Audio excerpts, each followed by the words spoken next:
You know what, guys? I'm going to be honest with you. I know that this movie, Don't Worry Darling, has been getting just panned by critics online. And funny enough, I'm actually not one of them. I think Don't Worry Darling is definitely worth the watch. Great movie. Let's end the review right there. But you know what? I'll be honest as well. I have no notes for this entire video. I have no notes to my left, to my right, behind the camera, on screen, nothing. So this is going to be a very chill review. I'm going to be trying something a bit different. I did a one-take review once with Texas Chainsaw Massacre, and people told me that, you know, I should do this more often. So I'm going to try it with this one. So let's get the intro out of the way. Hey guys, my name is Brandon, aka the BrandoCritic. Thank you guys so much for being here. If you're coming back, well then welcome back. But if it's your first time here and you want to see more movie reviews just like this, and again guys, in my view, it's my job to point you guys in the direction of movies worth checking out. I think this is one of them, and I'm going to tell you why.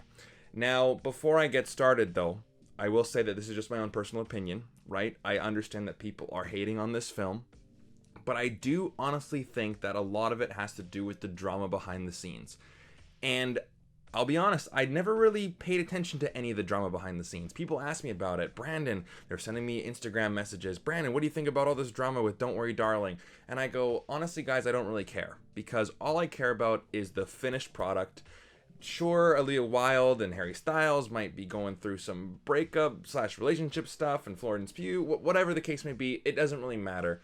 What matters is the movie. And I think that this movie is rather fantastic. And I also think that a lot of the people who are panning this film and who are arguing with it, you know, I haven't read any of the reviews, but I know that there's a lot of negative ones out there. You know, this movie does deal with subject matters similar to those of toxic masculinity and the patriarchy, and I don't want to say the woke word, but I'll use it here, right? So as long as you have, topics like that in a movie like this, then people are going to be triggered, and people are going to be on one side or the other, and it's going to cause a lot of uproar. Like there's some subject matter in regards to incels and, you know, men's rights activism in this movie as well. And so I know that those topics can be, you know, quite wishy-washy and not the most, what's the right word I'm looking for? I don't want to say taboo, but heated. They lead to heated arguments. But anyways, let's get into the actual review of the movie. Now, Olivia Wilde is the director of this film, and she directed Booksmart. I haven't actually seen Booksmart, but I've heard it's excellent. But I will say that, though, for her second film, this is really, really ambitious. And I will say also that this movie is not entirely original. Right? Like this, I've used the blender analogy where you get two films and you put it in a blender and you get something else, because, you know, like even Star Wars, my favorite movie of all time, one of my favorite movies of all time, you know, you have The Hidden Fortress, you know, you have some Western in there, you have Dune, and you have a bunch of other sci-fi references, and then you get Star Wars. It's the hero's journey with all these other elements. Don't Worry Darling is kind of the same thing. You take, maybe let's say WandaVision, right? For all you Marvel fans, we got WandaVision, we have Pleasantville, we have The Truman Show, we have Total Recall, we have The Matrix to a certain extent, Vanilla Sky. There are a lot of similarities to Vanilla Sky. And take a lot of those elements and put them in a movie, and you have Don't Worry Darling. And I gotta say, though, that this movie was rather entertaining. Very, very entertaining. The only gripe I have with it is that it sometimes gets into the pretentious angle a little bit. Whereas with Vanilla Sky, I'm going to be using that as an example. And if you guys haven't seen Vanilla Sky, watch it. I will warn you though, like me, I hated it the first time I saw it because I was so confused. And then when I saw it again, I finally got it. And then I'm like, okay, this is a really great movie. In this movie, however, again, I'm not going to spoil anything. It's going to be kind of hard to spoil this movie, or hard not to spoil this movie. I'm going to try to tiptoe around it. But basically, it deals a lot with the subject or the idea, like what's real, what's not real, what's good, what's not good, who can you trust, is our main character really crazy, is our main character alive, are they dead? You know, a lot of these questions basically questioning the validity of our main character's surroundings. Florence Pugh, who is great in this movie, by the way. Her and Harry Styles, great performances. But we are constantly questioning the reality. And by the end, you do understand what's actually happening in the story. They do spell it out for us, not in a on-the-nose kind of a way. Like, the information is given to us throughout the entire story. But the visual way we learn about these things can get a bit pretentious. And I feel like I'm sweating right now because the movie was just so intense. And it's really hot in here. So if I'm sweating, I'm apologizing right now. I'm trying to one-take this, all right? But regardless, you do find out things throughout the story at a pretty good pace. But there are some moments that you feel like, okay, this is Olivia Wilde trying to get a bit too ambitious. And she's trying to fight outside of her weight class. For the most part, she does a really fantastic job, but there were a couple moments where I'm like, okay, I feel like I'm back in film school again.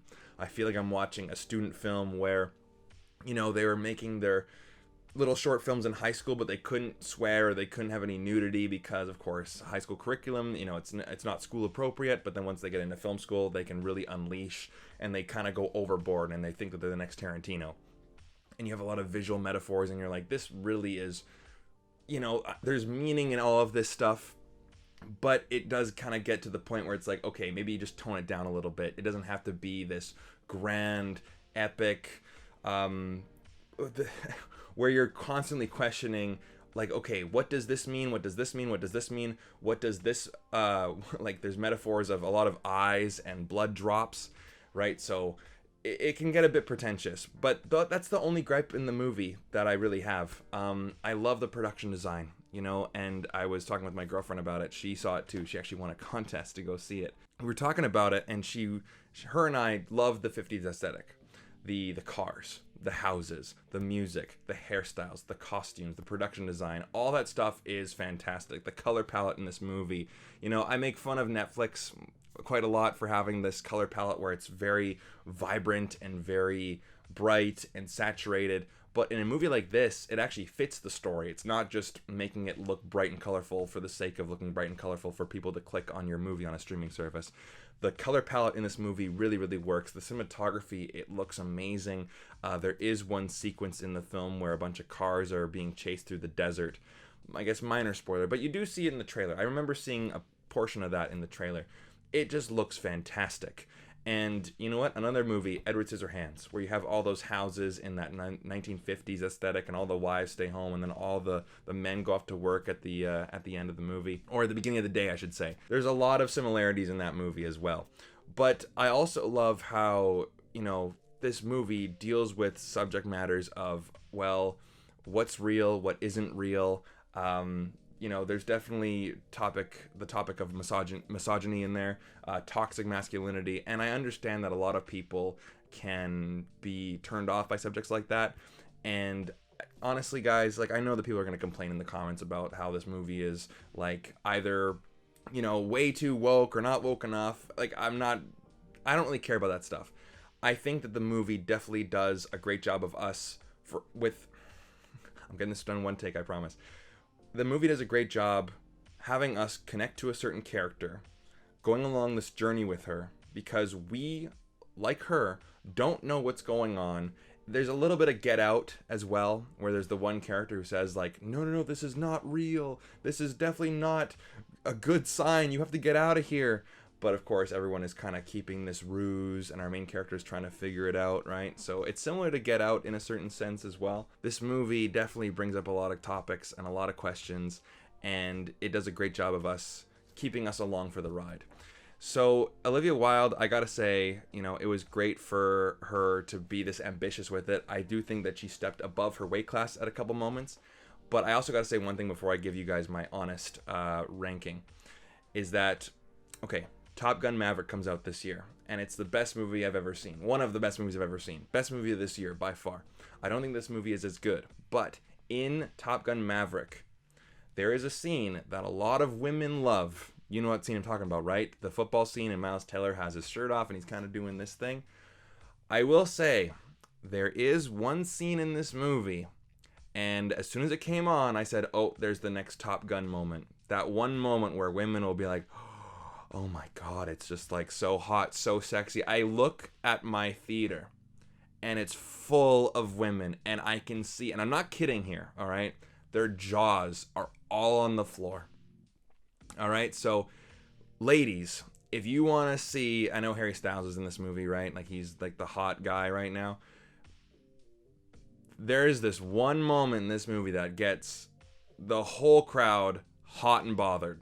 So just be aware of that. So for an overall rating, I'm going 4 out of 5. I really enjoyed this movie. And again, guys, I apologize if I seem like I'm rambling. Again, I have no notes. I have no thoughts written down. I'm just going into it because I feel like this movie, you know, it warrants a watch. And again, I haven't read any other reviews of this movie, but I know that I've seen some some headlines and I've seen the Rotten Tomatoes score. And that's all I know about it. So I was like, okay, I'm fully aware that this movie might not be everyone's cup of tea. And especially with a subject matter like this and certain themes, of course, it gets like everyone in this big talking point. And of course, there's all the drama behind the scenes. I went into it with an open mind. And I think that if you guys do that too, I think you'll really enjoy it. So those are my honest thoughts on Don't Worry, Darling. If you guys thought the same or different, if you guys genuinely hate this movie or dislike it, disagree with me, let me know down below. I love to hear opposing opinions. Let's all be civil about it. Of course, if you're not going to be civil, well, then I'm just going to block you. That's the way of the game nowadays. But again, I still love disagreements in the comment section. I want to know what people's thoughts are. And even if you disagree with me, if you just say, yeah, I agree with you, Brandon, 100%, let me know as well down in the comment section down below. It helps out the algorithm. Hit the like button, hit subscribe. I'm going to be making more reviews like this. And if you want me to do more one-take videos, then let's get those done as well. All right, guys, I've been rambling long enough. Let's get you on to another movie review on YouTube. Hopefully one of mine. Check out mine. I'm sure that they're going to be suggested down here or down here, whatever the case may be. All right, ending the video. Thank you so much for watching. I'll see you guys again next time. Take care.